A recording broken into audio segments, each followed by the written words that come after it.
right. Well, good morning, good afternoon, everyone, and welcome to today's Exploring by the Seat of Your Pants event. My name is Joe Grabowski, and I'll be your host for today. We have a busy month before we wrap up 2025 here at Exploring by the Seat of Your Pants.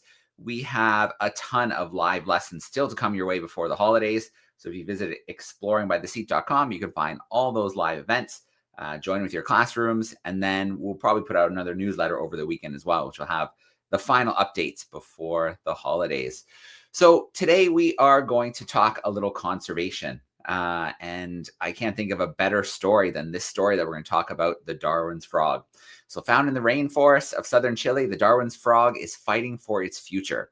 Their populations are plummeting due to chytrid fungus and habitat loss. And without intervention, they could disappear forever. So today we're going to be joined by Benjamin Tapley. He's a passionate conservation biologist and herpetologist. He's the curator of reptiles and amphibians at the Zoological Society of London, where he works to conserve some of the world's most threatened reptiles and amphibians. So I'm going to reach backstage. I'm here in Canada. We're going to pull Benjamin in from the UK. Here we go. Hey, Benjamin, how you doing? Hi, guys. Good to be here. All right. Well, Benjamin, it's great to have you with us here today. We've got classrooms joining us from Canada and the US. They're going to send some questions in for us. But before that, we'd like to get to know you a little bit better and learn a little bit more about Darwin's frog, because they're cool looking. They're in trouble. They live in a beautiful part of the world. It's a pretty fascinating story. Yeah, I can't wait to tell you all about it. Shall I go for the presentation? Excellent. We'll let you take over for a bit. Brilliant. Okay. And just confirming you can see everything. Looks good. Brilliant. So I'm delighted to be here today to talk to you about the Darwin's frogs and what's needed to conserve them. Just start by talking about myself a little bit. I work at the Zoological Society of London, at London Zoo and Whipsnade Zoo, but often my work takes me around the world to work on a number of different threatened amphibians and reptiles. And I'm also very passionate about training the next generation of conservation biologists working with amphibians and reptiles from all over the world, from India to Cameroon and Vietnam, for example. So just a bit of an introduction to amphibians. There are three different types of amphibians. You're probably familiar with salamanders and frogs, but there's also a third group, the Sicilians. That's a legless amphibian you can see below.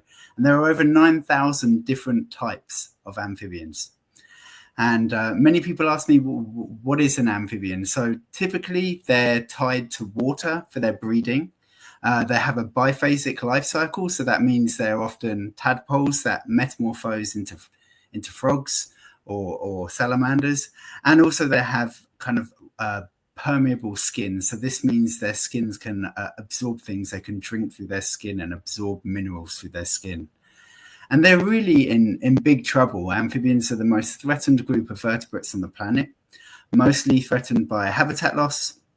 The trade, they're often eaten or traded as for pets. Pollution, so this is a picture of one of our field sites in Vietnam, heavily polluted by tourists. Climate change, so changing climates can really threaten amphibians. They're very sensitive animals. And invasive species, so species that are not found from where the area that the focal amphibian is from. They can cause all kinds of problems, from eating amphibians to spreading disease. But the threat I'm going to talk to you today is the chytrid fungus. So this is a fungal disease which has been spread around the world by people. It's caused the declines in 500 different amphibian species and the recent extinction of at least 90. So there's really, it's probably the most significant wildlife disease that we know of in terms of the number of different species it impacts. And because of this, a number of species it has to impact, that it impacts, we have to prioritize species for conservation. There's simply not enough resources to save them all. So at the Zoological Society of London, we use the EDGE metric as a way of deciding which species we're going to focus our attention on. And what EDGE does is it prioritizes species that are very unique on the tree of life. So they often have very few living relatives, and also these species are also highly threatened with extinction. And before we get on to the Darwin's frog, I thought I'd introduce you to a couple of other edge amphibians. So this is the purple frog from India. It was a species described as a new species to science in 2004, and it spends nearly the entire year underground, and it emerges for 1 week every year in the early monsoon rains to breed in the Western Ghats of India. This is another species we work for, the Chinese giant salamander. It's the world's largest amphibian, measuring 1.8 meters. So it's a person-sized salamander that's widely traded for its meat in China. And then there's this little guy, which is the southern Darwin's frog, which I'm going to talk to you about today. So Darwin's frogs are tiny. They measure just 1.8 centimeters in length from the tip of it, from kind of its butt to the tip of its snout, and they weigh less than a gram, so they can easily sit on the tip of my finger. And Darwin's frogs are probably quite famous because they were first collected by scientists on the voyage of the Beagle. So Charles Darwin was the first Western scientist to see a Darwin's frog. And this is Darwin's picture of a Darwin's frog. So he was a fantastic naturalist, but not the best artist in the world. But up until relatively recently, there were two species of Darwin's frog. There was the northern Darwin's frog, which is the one at the top, and the southern Darwin's frog. Both of these are edge species, and the northern Darwin's frog is critically endangered but possibly extinct. So it hasn't actually been seen alive since the 1980s, whereas the southern Darwin's frog is currently assessed as endangered. So it's a really good chance that this species faces extinction. And Darwin's frogs were found or are found in Chile in South America. And the southern Darwin's frog occurs in more southern Chile and also into neighboring Argentina in the temperate rainforests there. And what's absolutely fascinating about Darwin's frogs is the way that they breed. So they lay eggs on the forest floor. These eggs are fertilized by the male, and then when the embryos develop, the male will take the embryo up into his vocal sac, and there the tadpoles will develop for a period of about 70 days until they're tiny little froglets. And at this point, he spits them out onto the forest floor. And this way of breeding is completely unique to Darwin's frogs, and they're the only terrestrial vertebrate where the males become pregnant. So during the time that the tadpoles are in his vocal sac, they are actually being nourished by the male. But alarmingly, Darwin's frogs are in real trouble. So apart from the threats we discussed previously, such as habitat loss, that's a problem for Darwin's frogs, invasive species, the chytrid fungus is a real problem. And we've known that Darwin's frogs populations in Chile have been infected with the chytrid fungus. But there was one place in Chile, Parque Tantauco, which was considered to be a stronghold for Darwin's frogs, and it supported the largest known populations of Darwin's frogs until relatively recently. And in this site, the chytrid fungus was not detected for over 10 years of scientists monitoring. So this graph shows the number of frogs that were observed at two sites in Tantauco over a 10-year period. But in 2023, the chytrid fungus was detected for the first time, and we observed over 90% population declines of the monitored populations in a very short period of time. And we estimate that over 1,300 Darwin's frogs got sick from the chytrid fungus and died. And therefore, we needed a real emergency response. And typically, that might involve something like bringing the frogs into human care. And in an ideal world, we would have done this in Chile itself. But at that time, the facilities and the capacity didn't exist to do it.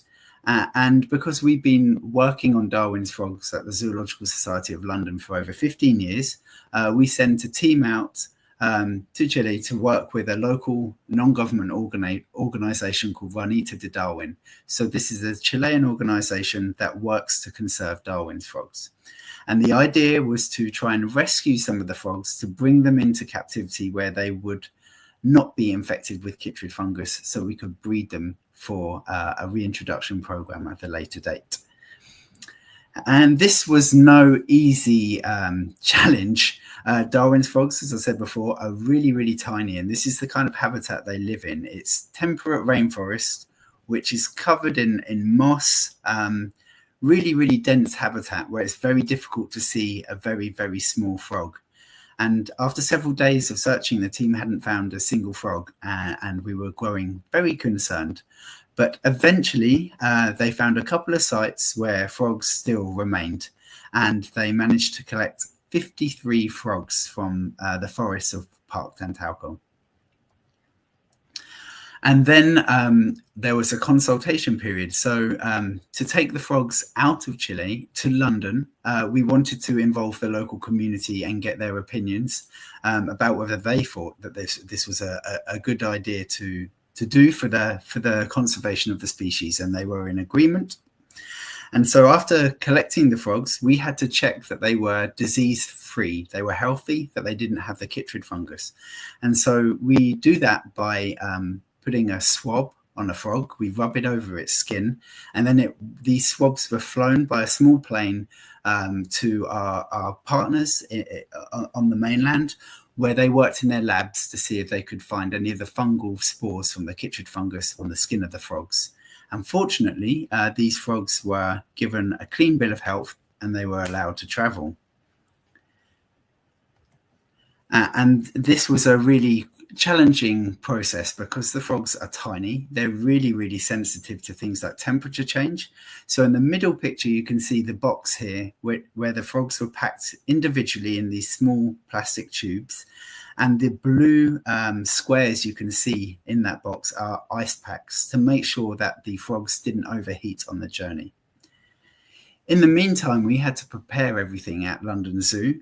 We had some areas that we wanted to keep where we wanted to keep these frogs. We have to keep these frogs away from all of the other amphibians that we have at the zoo because we didn't want them to become infected with the chytrid fungus in case the Darwin's frogs were positive for this disease, and because we wanted to make sure that no new diseases entered the Darwin's frog population from the amphibians we already housed in the zoo. So this is what we call a biosecure facility. And we had 1 month to develop it from the shell you kind of see on the left through to the fully functioning facilities you see on the right. And the journey was very, very challenging for the frogs. They were collected in October 2024. And because Parque Tantauco is on an island, they had to travel to the mainland by boat. Then they had to undergo about an 18-hour car trip to the capital city, Santiago, before they embarked on the flight to the UK and reaching London. So they traveled over 13,000 kilometers in total. And this requires a huge amount of collaborative effort. So in the 52 hours it took to travel, it involved 51 people from 9 different organizations to make this happen, because there's lots of paperwork and permits and veterinary checks that need to happen when an animal has to travel internationally. And it was a really exciting day at work when we got the news that the frogs had arrived. Obviously, we were extremely nervous when we opened the box because these frogs are just so small and so sensitive. But we were delighted when we unpacked all of the frogs and they were all healthy. They started vocalizing as soon as we put them in their habitats here at the zoo. And then through all of the disease screening we did in the weeks after their arrival, they were all negative for the chytrid fungus. So we were really, really happy with this result. And these are the habitats for the frogs at the zoo. So they're kept in pairs, a male and female in each habitat. And the way we manage the frogs is based on data we collected from the field. So we collected data on the temperature, the levels of light, the humidity, and we tried to replicate that as best as we could in the facilities at London Zoo. And these frogs are really, really tiny. So they eat really, really tiny things. So we have to make sure that we have a really good broad diet for the Darwin's frogs we hold here at the zoo. So that includes things like woodlice, springtails, crickets, small beetles, and these are all bred by a specialist team here at the zoo. And what's really cool about Darwin's frogs is how do you tell them apart? Well, each of them has a very, very unique pattern. So these are Darwin's frogs lying on their backs, and each individual has a unique pattern that's a bit like our fingerprints. So we can take photographs of these patterns to assign an ID number to each frog, so we can maintain very detailed and individual records of these frogs for us to manage them in the best way possible. And the backs of the frogs are also very different. There's a whole range of colours of different greens and browns, and these frogs are extremely well camouflaged, but each pattern is unique to the individual. And we've had a really, really positive start. So 12 of the frogs that were collected from the wild in October 2024 were already pregnant. So when we unpacked them, we could see these tiny tadpoles moving around in the vocal sac of the male. And several months after arrival, we had the first babies in the enclosure. So you can see the adult male sitting in the water dish here with a really, really small metamorph just poking out at the front. And then in December 2024, we had our first true captive breeding. So the first fertile eggs that were laid by eggs laid by the female Darwin's frogs and fertilized by males in the zoo. So now from having about 53 Darwin's frogs at the start, we now have over 80. So we've already started to increase the population in the zoo, which is fantastic.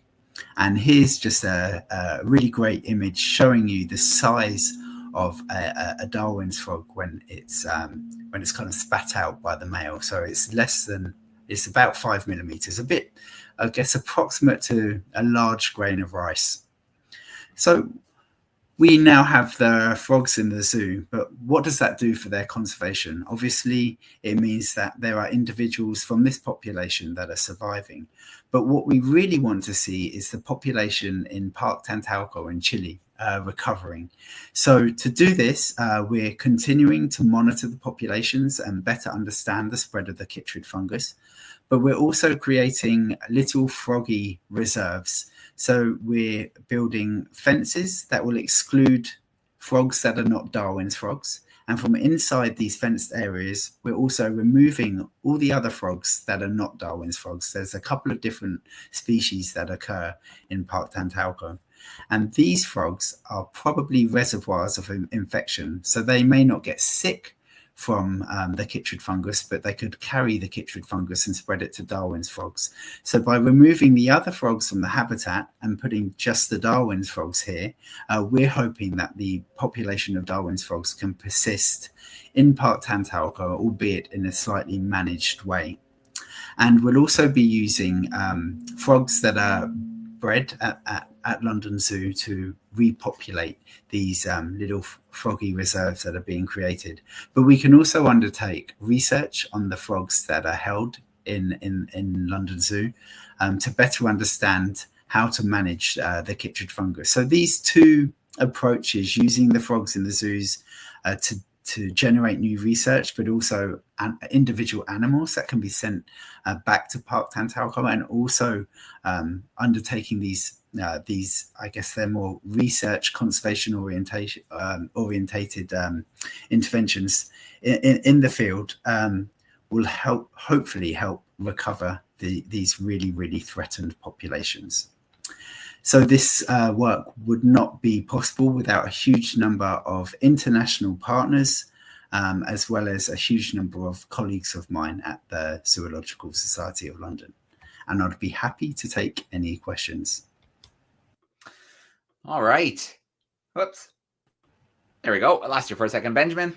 That was great. Thank you so much for that great presentation. I think things like this are so important for students to see because it just shows the scale of conservation.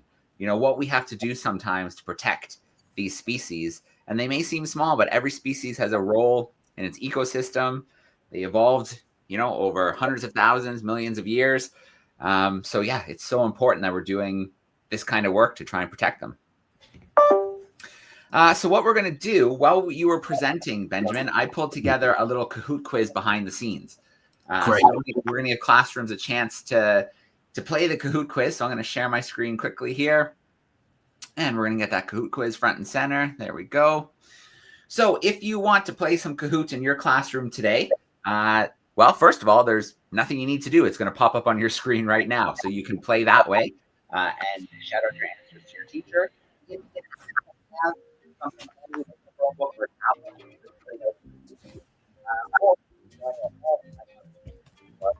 it will bring you right into today's Kahoot quiz. So if you're going to join us, you need to go to kahoot.it, and the PIN number is 827786, and that will bring you in.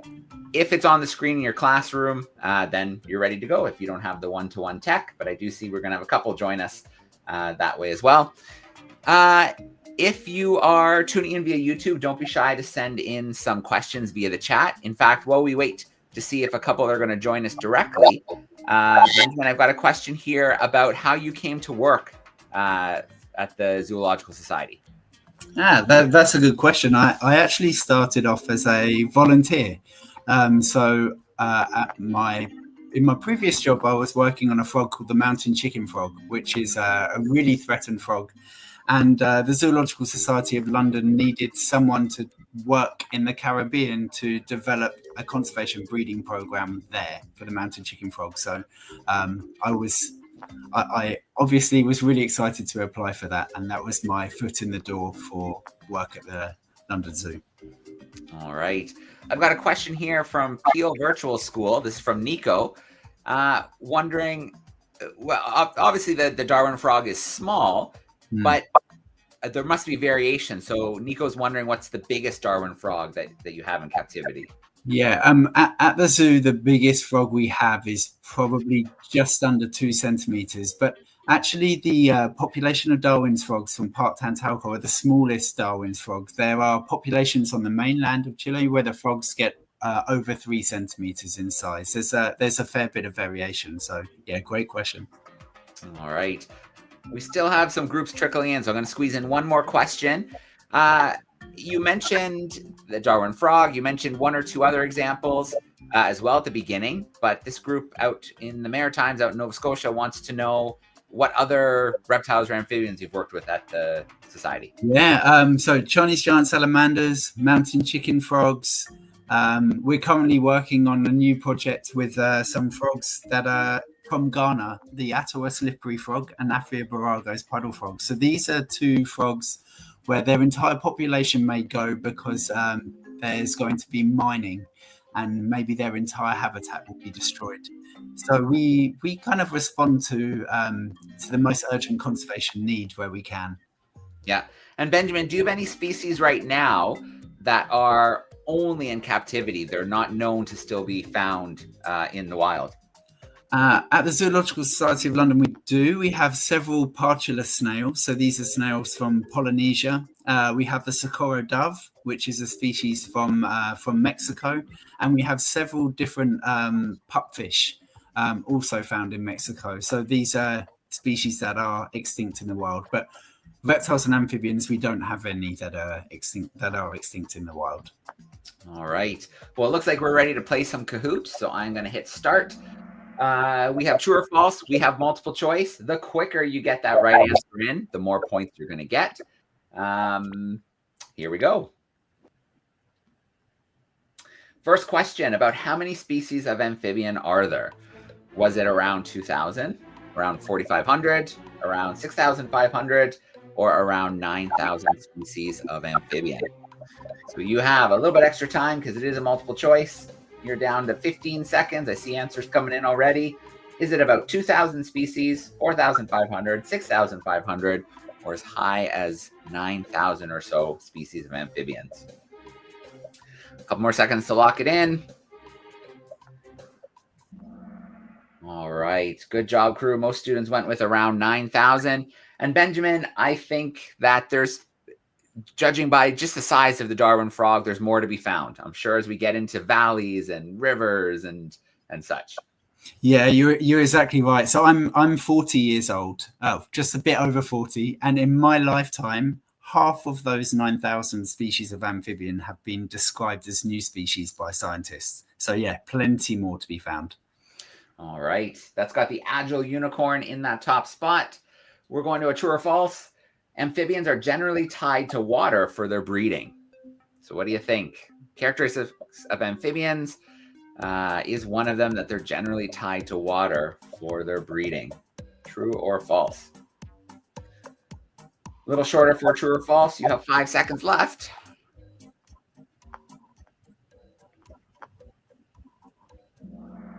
All right. Good job, crew. That is true. We are going to go to our next question. The snowy tapir is taking that top spot. True or false? Darwin's frog was only discovered in the last 25 years. So what do you think? Benjamin said there's been a lot of new amphibian species discovered. Was Darwin's frog one recently in the last 25 years? True or false? 6 seconds to lock something in.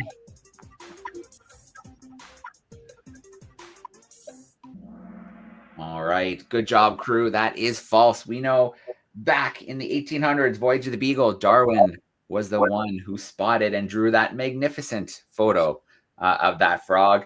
I bet, though, if you get your hands on that photo and put it up on your wall, it'll be worth some money because, who drew it? Okay. Imagine a parakeet on fire sneaking into the top spot. You've got a good lead. Let's see what happens. Last question. How do Darwin frogs reproduce? So think about this one for a second. Do the females lay eggs in a pond? Are the males carrying tadpoles on their back? Does the male carry tadpoles in their vocal sac? Or does the female carry tadpoles in their vocal sac? So you have 4 options there. They're all plausible. The female laying eggs in a pond, the male carrying tadpoles on his back, the male carrying tadpoles in their vocal sac, or the female carrying tadpoles in their vocal sac. Here we go. 4 more seconds. All right. Good job, crew. It is the males carrying them in their vocal sac. That's pretty wild. Let's go to our podium and see what we got here in 3rd place. The imaginative parakeet. Oh, sliding from 1st to 3rd. 2nd place, the agile unicorn. And holding down that top spot, the awesome llama sneaking in at the end. All right. Good stuff. Thanks, crew. I'm going to shut down this screen share, turn off the music, and we are going to dedicate the rest of our time together to Q&A action. Let's see. Okay. So keep those questions coming. I've got a few here. How long do they live? What's the general lifespan for a Darwin frog? Oh, that's a good question. And I don't think we really know the answer to that. Probably about 5 or 6 years. It's hard to know because most amphibians have not been studied where the populations have been monitored for very long. But we know that Darwin's frog at least live 6 years in the wild. All right. The males, when they're carrying the tadpoles, how many can they carry at a time?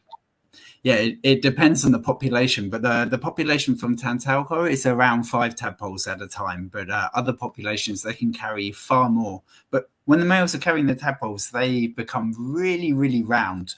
It's almost like their legs can't touch the ground because the tadpoles are pretty big, so they're very visibly pregnant when they're carrying.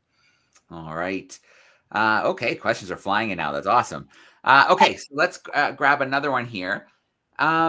Males and female frogs, can you tell the difference? Is there a tell, size, or a characteristic? Yeah, so for many amphibians, it is quite easy to tell males from females, but for the Darwin's frogs, not really. The females, when they have eggs inside them, are a bit rounder, and you can tell a male by maybe a little bit of a distended vocal sac, but it's really, really tricky, and I'm not confident in telling the males from the females at this stage, but maybe with a few more years, I'll get better at it. All right.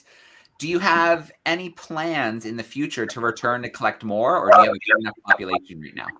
Yeah, that's a great question. So we collected enough so that we could have a viable population. But there was actually a second collection that happened in January of this year, where the frogs were collected from the same place, but they were used to form a conservation breeding colony in Chile. So now there are two populations of Darwin's frogs under human care for conservation purposes.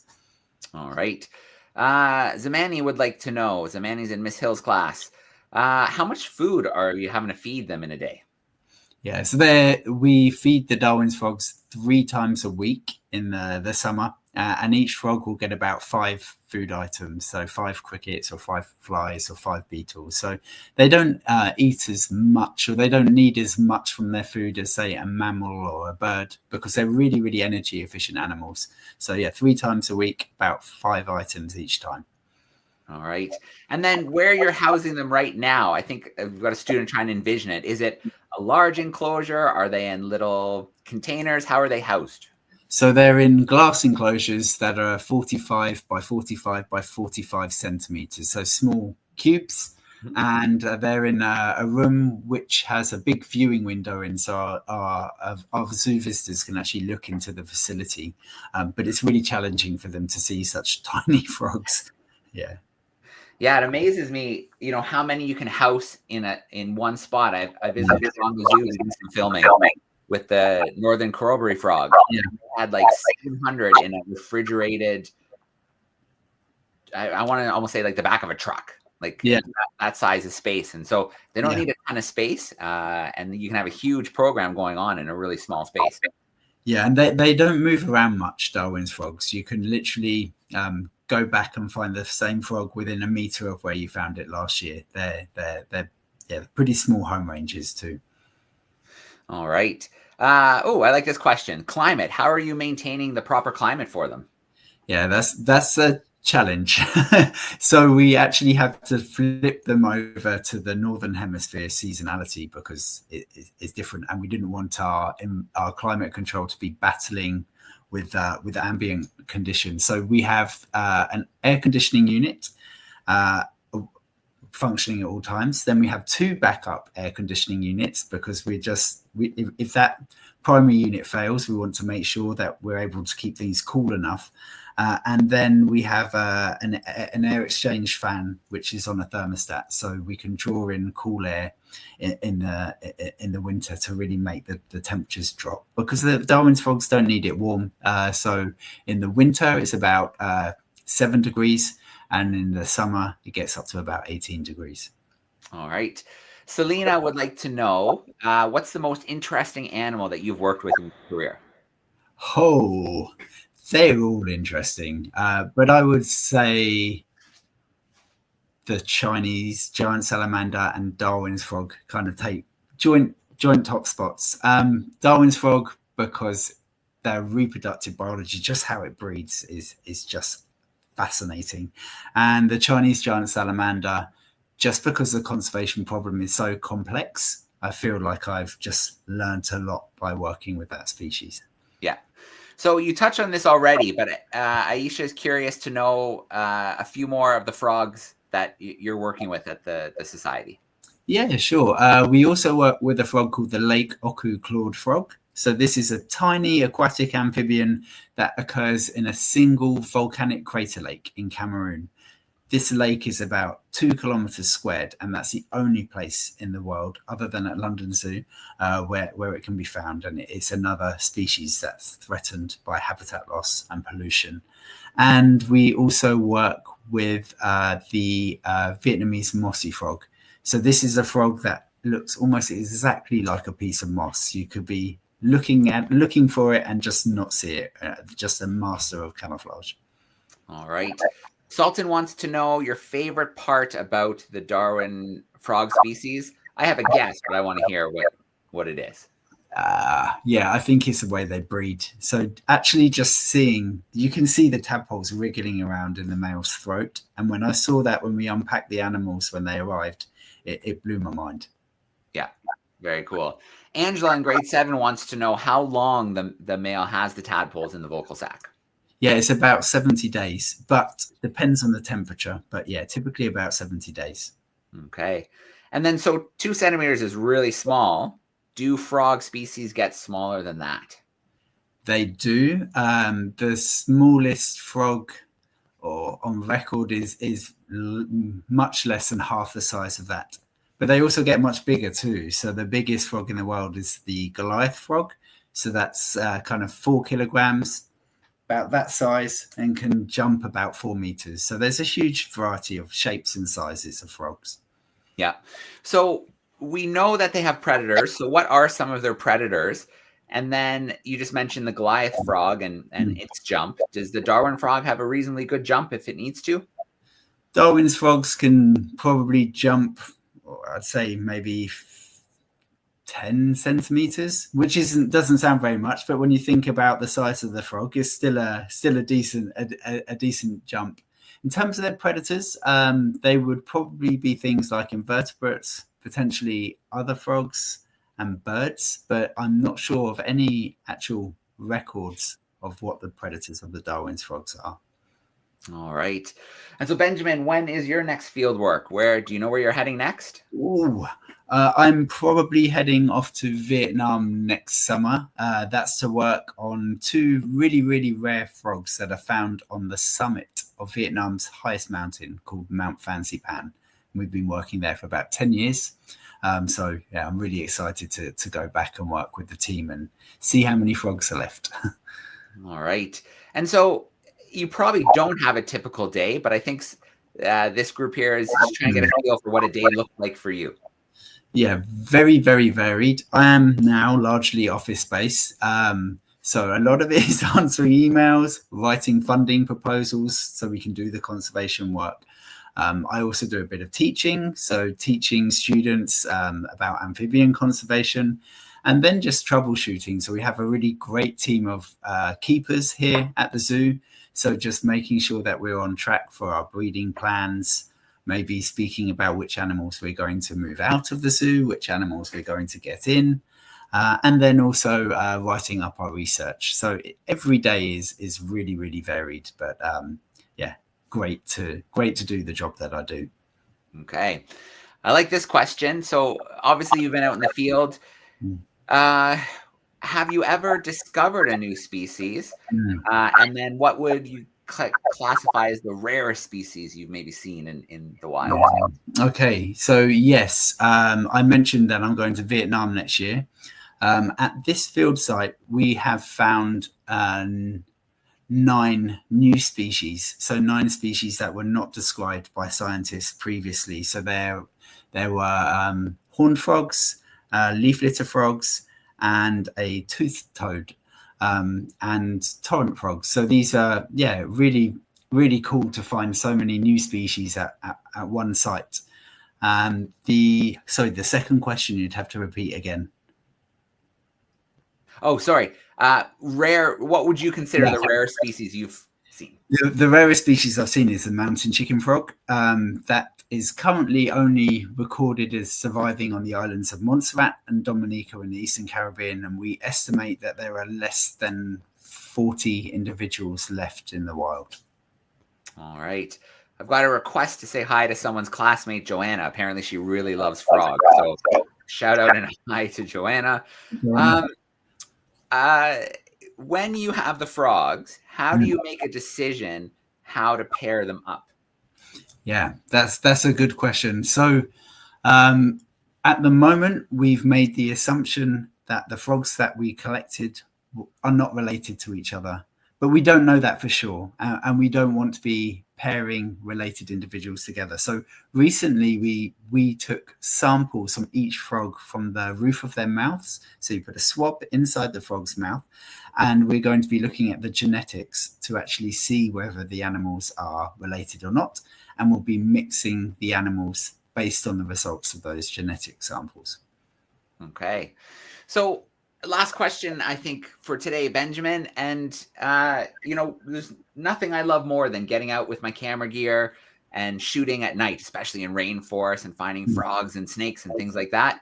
So, I have a huge bucket list. I hope students are developing places they want to visit and see. So is there a place where you have been itching to get to do some herping and maybe a species there that you'd love to see?